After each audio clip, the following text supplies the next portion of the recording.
Hello, everybody, and welcome to The Brief, a new show from Brand Innovators where we dive into the world of marketing and advertising. We're going to talk about some of the biggest topics facing today's industry leaders and the work they're leading, and most importantly, get to know some of the people behind your favorite campaigns and advertising efforts. I'm your host, David Teicher, and in each episode, I'll be speaking with an influential and innovative marketing professional, talking about the industry, the creative process, and getting into their heads. In today's episode, I'm joined by the wonderful Soyoung Kang, Chief Marketing Officer of EOS Products, the iconic beauty brand that has sold nearly 1 billion lip balms worldwide. We're going to learn a little bit about Soyoung, and we're going to talk about their latest campaign, Unmanhandle Your Face. But before, I would just like to thank our friends at Empire Originals, our production partners for the launch of this new show. We couldn't do it without you, so thank you so much to our friends at Empire Originals. And with that, I would love to introduce Soyoung Kang. Hi, David. Hello. Welcome. Thank you so much for being here. Oh, thank you for having me. It's such an honor. Of course. I think we were just chatting before the show that we've been social media friends, and really you've been such a phenomenal supporter and participant in our community, speaking at our events. And I just want to say how much we appreciate and value that support over the years. So thank you so much. Oh, thank you so much. I actually love being part of the Brand Innovators community. I've met some really wonderful people along the way. I love to hear it. So again, thank you so much for being here and being part of the new series, the new show. And I couldn't ask for a better guest, especially when it comes to talking about some of the really fun, innovative work that we're going to get into. But before we dive into the campaign, I want to learn a little bit about you. I think I was mentioning at the top of the show at the introduction, this is, yes, about the work and about the campaigns and the efforts and getting into all of that, but it's also about the people behind it and the human side of our industry. And that can mean a lot of different things. But I'd love to learn a little bit about your background and kind of what led you to the point that you're at, and maybe how that journey has informed your perspective or your philosophy as a CMO.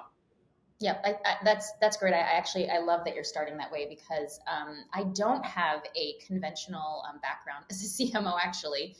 And I love to talk about that because I really do think that our industry needs more and more people with different and diverse experiences in order to be actually able to expand the scope and the possibilities of what it means to be a marketer. So I actually came into this role with a background predominantly in strategy and in like retail and merchandising. So I actually think of myself as predominantly like a strategist and maybe like a commercial thinker. Before I think of myself as a marketer in some ways.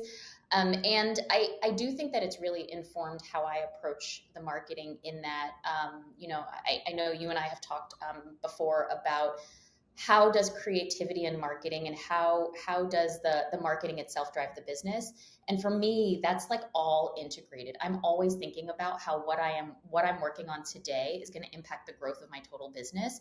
And I'm always thinking about what are the sort of the foundational things that I'm building as the infrastructure. Even if I'm working on a particular campaign, I'm always thinking about the big picture.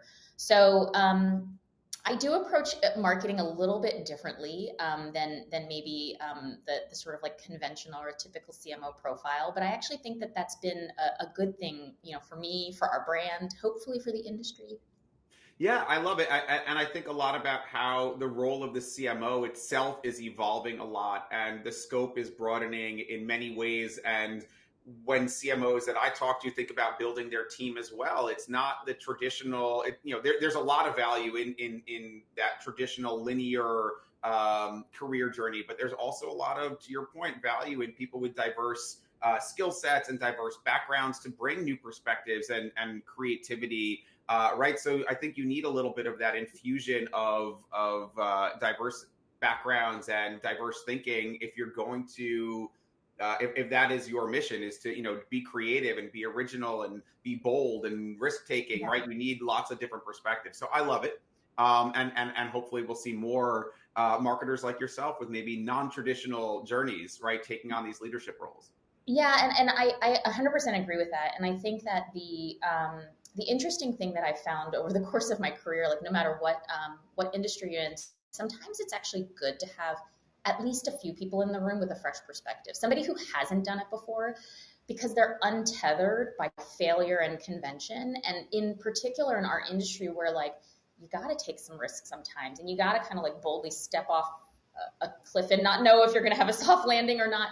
I think it's actually really great to have a voice in the room, or maybe a couple voices in the room that aren't afraid to just like advocate for that, because they haven't necessarily been like kind of conditioned to like where the guardrails are. So I wholeheartedly agree with you. I love that. I love that. Yeah. And sometimes you have to unlearn those behaviors or those traditions, right? After years of doing it the same way. So bringing in those fresh perspectives maybe accelerates that process a little bit. So I love it. And that's a great segue, I think, because right over the last few years, the work that you and your team have led at EOS has really been irreverent. It's been fun. You've managed to tap into this like cultural zeitgeist in a number of ways that has spoken to the brand that you're building, but also really moved the needle, right? And I want to get into the newest work, but it really started, I think, right with Bless Your Cooch. And then you had the campaign that you did with was it Mischief for I'm gonna botch it, but the pubes campaign, Pubes for the Planet, was it? Right? Enough said. Enough said. But you've done an amazing job of really being bold in those marketing efforts that has led you to where you are today. So I want to talk a little bit about kind of how those previous efforts and that work has kind of led you to where we are. But can our friends at Empire, can we tee up the latest Unmanhandle Your Face? Why don't we start with the gorilla video, I think, first, to show everybody what they've been cooking up. Shaving doesn't have to blow. Want a real man's shaving cream? I just want a good product. Keep this action, hombre. Make you man enough to fight a gorilla. A gorilla. A gorilla.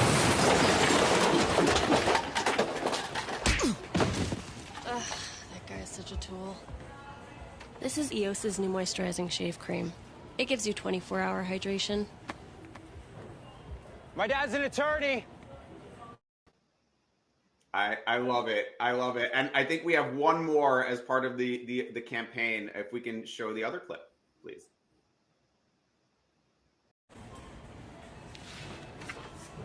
You want a shave cream for bros? I just want a good product. Great. This one has notes of whiskey and lumber with undertones of talking over people. It smells like sawdust and not dealing with criticism very well. It smells like mahogany, telling chicks to smile more. It smells like a leather chair, not contributing to the group project. It smells like shoe polish, cutting off a school bus. It smells like tank top for your dad. This is EOS's new moisturizing shave cream. It gives you 24-hour hydration. Walking pledges in the basement. It smells like cinnamon, throwing coins at poor people. It smells like varnish.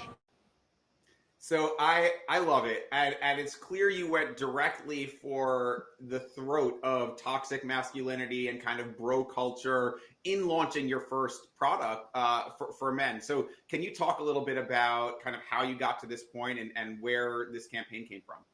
Yeah, absolutely. I mean, so I wish I could tell you that it was like a straight journey from A to B, but it really wasn't. There was a lot of sort of like meandering, soul searching, like wondering if we were doing the right thing in terms of how we were going to be messaging to this new category that's really largely to an audience that we've never directly spoken to before. So it's kind of like a startup business for us, you know, like no baseline of like, you know, consumers that are, you know, that we've been engaging with in the past. And so we thought a lot about like, what do we have to uniquely offer this consumer that we think that we're in a position to that the competition doesn't, and we really believe that that we have great product and a big part, you know, I know we talked about my journey, a big part of like my background is actually that I oversee the entire product development and innovation as well, and so for me that's really part and parcel to being able to have a like defensible marketing position, and we really truly have great product that's like good for your skin. And so much of the conventional category and the players that exist have really talked a lot about, you know, like removing the hair and being a man and we're a bunch of women trying to talk to men. We're like, what can we offer? You know, and we really believe that it's like, actually, men just want good products too. Like, they deserve nice things, just like we've got nice things. Like, and so that's really where the insight started. Absolutely. Yeah, love it. so that was like really kind of like the aha moment for us. We're like, you know what? Fundamentally, like we don't need to kind of like create some sort of mystique and some sort of like aspirational, we call the guy shave bro. Like we don't need to like have shave bro and try to like convince people they want to be shave bro. We're like, actually, probably the typical consumer in this category doesn't want that. They just want something that's going to like care for their skin, give them a good shave. They're not going to cut their face. And that's really what it came down to. And there's a little bit of like a little undertone in there. And I don't know how many people caught it, but like the girl is a woman. Yes. I was going to say. Yeah, and so there's like a little bit of like here, let me help you. This is coming from a brand that we as women know, and like let me just help you get a good product. And then Bianca, the sales associate in the second clip, she's also she's a woman, and so there's a little bit of like, let me help you with the good product. This is the good stuff. I like it because again, it flips the narrative on mansplaining a little bit, right? Because here, right, the women have the experience; they know the product that is gonna be best. But it also, I mean, to your point about the aspirational side of things, there really hasn't been a character or a persona for men, as an alternative to that shave bro, right? So now you have an alternative to say, no, you don't have to be like this guy who wants to smell like shoe polish. And look like he's coming out of a 1980s fraternity, right? Like, so let me ask you that, because I know we talked about it a bit in the pre-production, the casting for the character. Where did that come from? Can you talk a little bit about how he came to life? Oh my God, he's so spot on. I mean, Shave Bro is like perfect. In my wildest dreams, I couldn't have imagined a more perfect casting of talent. And in fact, actually, you referenced sort of like 1980s, like old school, sort of like the toxic masculine bro character from a movie. And like everyone that you could possibly think of was on our inspiration page of like, this is the perfect face, the personality that we want to cast. And actually it even went so far as to like, I think one of the images may have been an image from like even like American Psycho, which I know is like pushing it really far, but there's a little whiff of that, like when you see casting. But this talent like came in and like during the audition was like just riffing off of lines, like coming up and doing improv with these lines that like just had us in tears. We were laughing so hard. We just knew we had found the perfect person. I love it. And so I want to talk about like the success and kind of it and how you think about what that success looks like. And we talked about there's the cultural momentum around it, and then there's also sales and actually moving the needle. So what have you seen so far from the campaign? Where does it go from here? Well, definitely it's been pretty embraced, actually, I would say, by both men and women, from what we can see from like the feedback that we've gotten so far through like social listening and things like that. So far, by our own KPIs, since we're sort of like early in the journey, we're really pleased with sort of the engagement, and I think very hopeful that it's going to deliver on what we want. Ultimately, the big question is going to be, does it drive the business? And that's always, like I said earlier, that's always top of mind for me. For us, in order to be able to cut through in a very large category with many established players, and for whom a lot of consumers have a lot of loyalty, we needed to push the creative a little bit harder to disrupt. And that's kind of been my philosophy with many of the projects and campaigns that we've worked on, that for a brand that is a smaller brand relative to the competition, we sort of have to push the message harder and disrupt more, because we're just frankly not going to be able to spend harder than our competitors. We're going to have to spend smarter. Right. I mean, look, and I think that we talk to different challengers, challenger brands often, and I think about sometimes that those more limited resources, right, force you to be more creative, and the result is you get this kind of innovative work as a result. So can we expect to see more of Shave Bro in the future, maybe? I really hope so. I'm a personal fan. But yeah, I mean, I think that thinking about innovative work, but also thinking about innovative channels. I mean, that's really those are the two things that we're always thinking about. And recently I've talked a lot about, I call it marketing arbitrage, which is looking for opportunities that deliver outsized performance relative to the investment that you put in. And for challenger brands, the message has to really cut through and be disruptive, as well as the channels through which you deliver your message have to be ones that can, just frankly deliver a bigger ROI than maybe conventional channels as well. So were there specific channels that you emphasized for this campaign? In particular for this campaign, we're going through and going very digital. I mean, we're really just trying to like get people right at the top of the funnel, right. And so we're really doing some very specific and specific audience targeting for it. But I'm just thinking about like more broadly, our approach to marketing has really been ones where we are constantly on the lookout for partners who they themselves may be more emerging. And so if we are more emerging and a challenger brand, we're looking for partners who have that same kind of mentality. And then I think that together we can kind of do something that hopefully beats the competition. I love it. So I want to hit on one other thing that, again, maybe speaks to the benefits of being a challenger is typically maybe you have a little bit more freedom or flexibility to take some of these risks where, some of your more established big brand counterparts or competitors, I could see challenges selling these similar ideas in through legal and through corporate communications and things like that. So, what has that journey been like for you? Again, going back to Bless Your Cooch, where again, that was really, out there and different from anything that had been, at the time. And I could certainly see pushback potentially at other brands on a campaign like that, let alone creating a product out of it, right? So what is that? What are those conversations like internally when you have some of these more forward-thinking, potentially risky ideas? How do you get buy-in?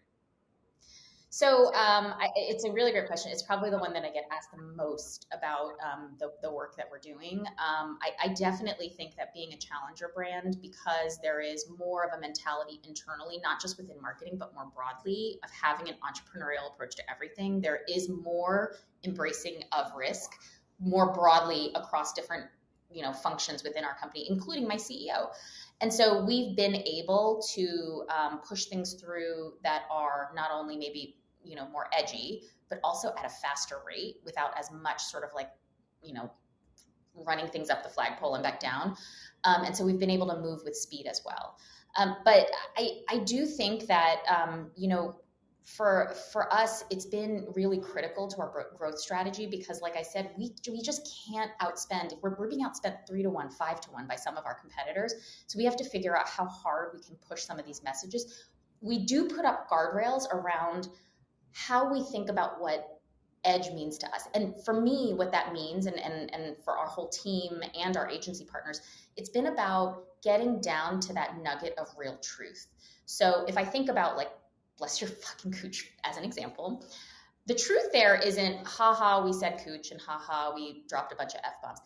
The truth there is most people don't learn and aren't shown how to shave your hoo-ha. And like, that's not like common education that a lot of people get. And if we can be part of helping to educate people who want to make that grooming choice for themselves, like we want to be in it. And the way that we educate is through real language that regular people use, not like sanitized corporate speak. So that was like the insight and the truth at the center of it. And then it was wrapped in something that was like funny and brave and hilarious and a little NSFW, but like generally speaking, like the core of it was just like regular, education.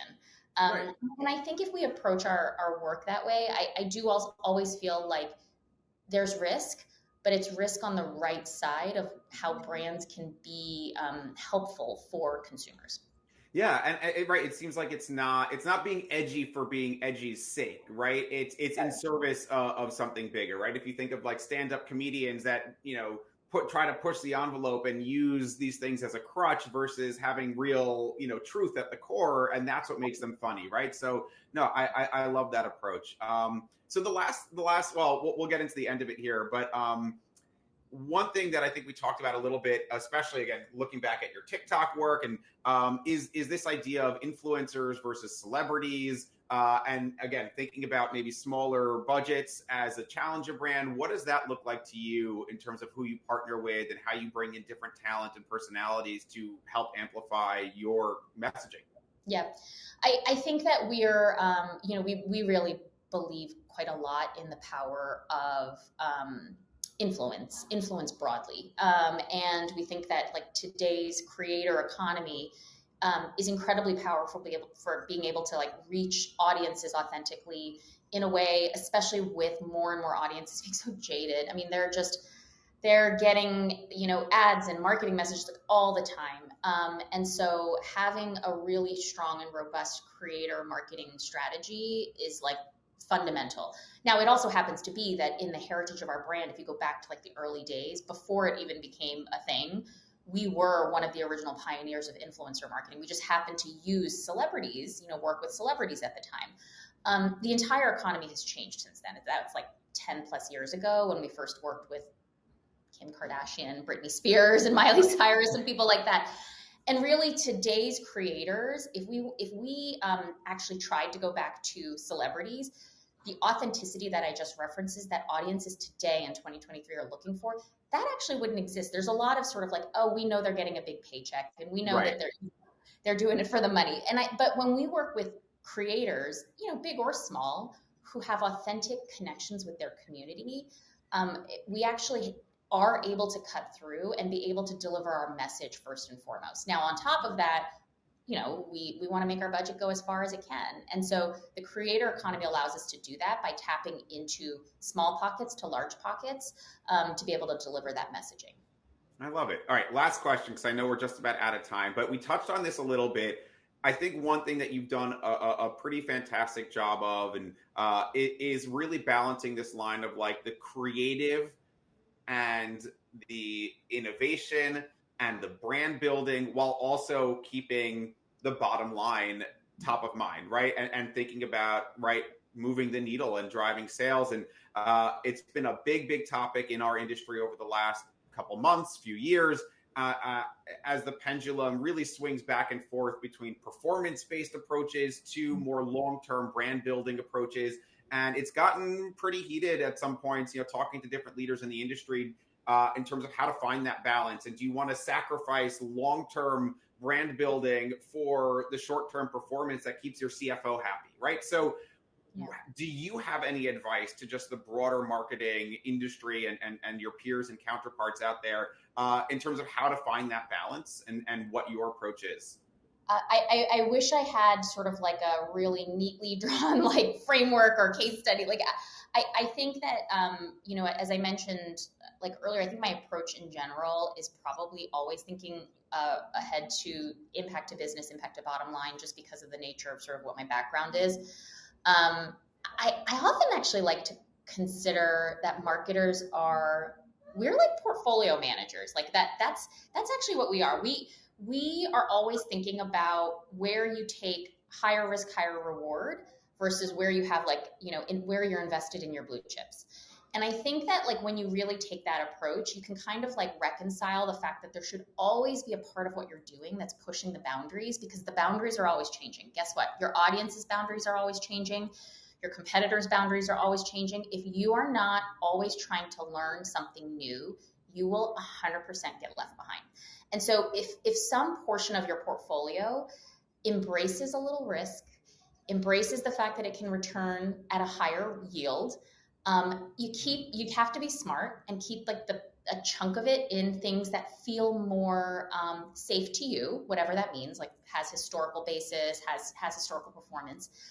You will always be able to feed, the high risk, high reward portion. You can always flex that up if you find that it works.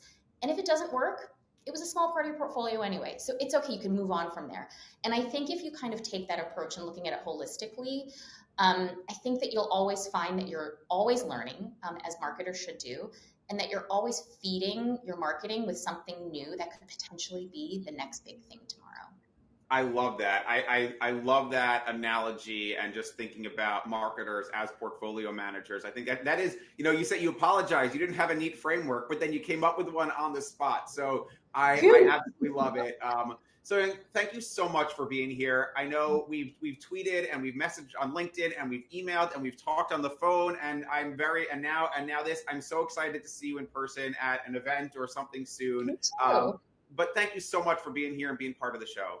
Thank you so much for having me. It was a great conversation. I love it. Ladies and gentlemen, Soyoung Kang, thank you again to our partners at Empire Originals for helping us bring this to life. And we are so excited for this series. We've got a phenomenal group of marketers that will be joining in the next few episodes. We'll be talking about some other great work and big topics facing CMOs and senior marketing leadership. So make sure you stay tuned and check them out. I'm David Teicher. This has been The Brief with me. Thank you so much for watching. We'll see you next time.